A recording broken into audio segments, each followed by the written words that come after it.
saya tulis di literasi yang berjudul Malioboro at Midnight.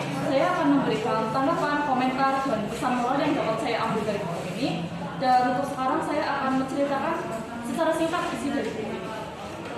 Dua tokoh utama yang ada di buku ini adalah Malioboro Hatikan dan Sera Nigita. Di buku ini yang paling berperan adalah Sera Nigita.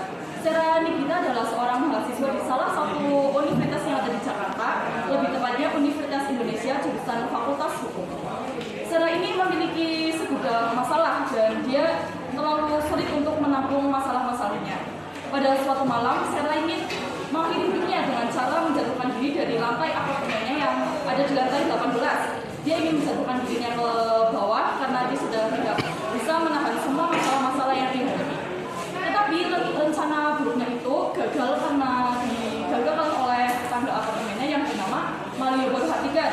Malioboro Hatikan mendapati Sera akan melancarkan niat buruknya itu ketika Malioboro Hatikan sedang merokok di balkon kamarnya.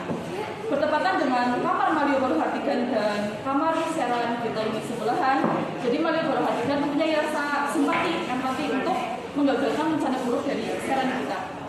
Lalu Malioboro Hatikan mendobrak pintu apartemen Sera Nigita dan menyelamatkan dia dari rencana buruknya, dan dia mengasih beberapa motivasi dan semangat hidup kepada Sera Nigita.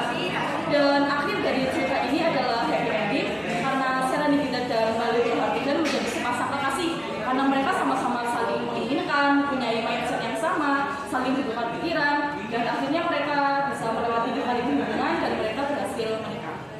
Tanggapan saya untuk buku ini adalah buku ini sangat bagus, apalagi jika dibaca oleh perempuan ya yang seumuran dengan saya yang menyukai novel dengan genre romantis, percintaan. Ini sangat cocok untuk dibaca dan saya sangat merekomendasikan buku ini untuk teman-teman saya baca. Komentar saya untuk buku ini atau kritik saya untuk buku ini adalah bahasanya yang terlalu vulgar ya untuk beberapa part atau adegan, dan ada adegan juga yang tidak masuk akal seperti saat Malioboro Hatikan mendobrak pintu apartemen Sera Nigita, dan di dalam buku ini itu dijelaskan bahwa pintu apartemen Sera Nigita itu adalah bisa dibuka pakai pin dan bisa dibuka pakai kunci. Itu jika dinalar sangat tidak mungkin bisa didobrak oleh